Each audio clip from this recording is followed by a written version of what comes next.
Rob Keogh turned his maiden first-class 50 into 221 as his promotion-chasing Northamptonshire side kept themselves on top of Hampshire on the second day of their LV County Championship match at the Ageas Bowl.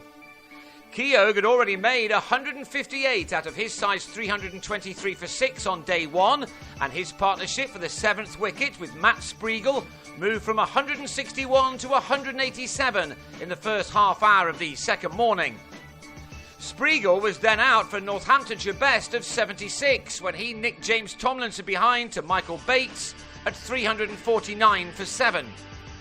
Keogh's incredible knock continued, although he did offer one chance on 169, one that Jimmy Adams spilled in the covers, one that he really should have taken.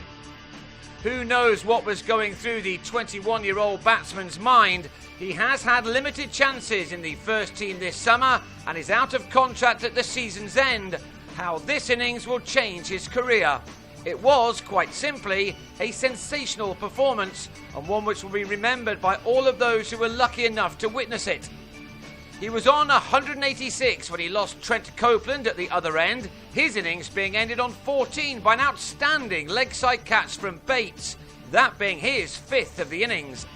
Keogh was on 192 at the start of a Matt Coles over. He hit the first ball for 4 and then to the third he pulled the outgoing Kent all-rounder for his 29th 4 to get to a sensational double 100. The applause can be seen if not heard, and he took it all in. It was a fantastic moment for a young man who maybe wondered where his career was taking him. He'd been in for 10 minutes under 6 hours and had faced 348 deliveries. He then went on the attack, the adrenaline and joy pumping through his body at what he'd just achieved. 3 more 4s were hit in a single over off Rule Brathwaite, who'd started the day by signing a deal with Hampshire. Keogh had little concern about such things. What a moment it had also been for Jonathan Batty, the former Surrey and Gloucestershire keeper, who'd come out of retirement to help Northamptonshire for this game only.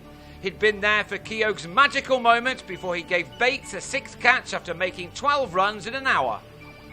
Keogh, whose previous best score was 44, was the last man to fall for 221 as he lobbed a return catch to Liam Dawson off the leading edge.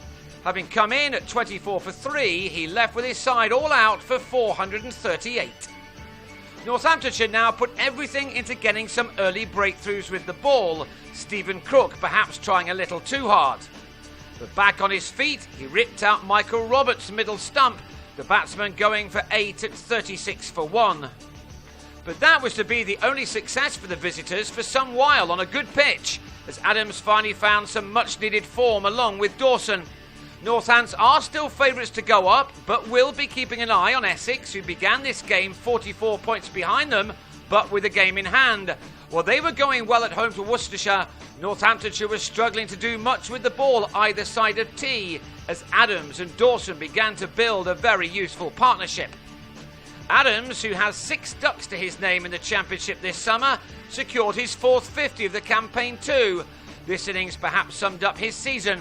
He blocked out plenty of balls, but also struck 11 4s in his half-century, one which occupied 115 deliveries. He nearly lost his wicket soon afterwards as Crook found the edge of his bat, Copeland unable to gather at second slip. But he and Dawson continued to advance the score along well into the evening in a match which already appears to be heading towards a draw, while wickets are tumbling at many of the grounds across the country. These two took their partnership to 97. Dawson then rather gave it away by clipping Spreagle to Copeland in the deep to go for 46 at 133 for 2. But Neil Mackenzie and Adams saw out the day, a lovely one near the south coast, as they added 27 more runs before stumps were drawn. So Hampshire will go again on the third morning on 160 for 2, with Adams still there on 71. Once he gets a start like this, he is often a very tough man to dislodge, but Northamptonshire will need him out before he knocks off too many more of the 278-run deficit.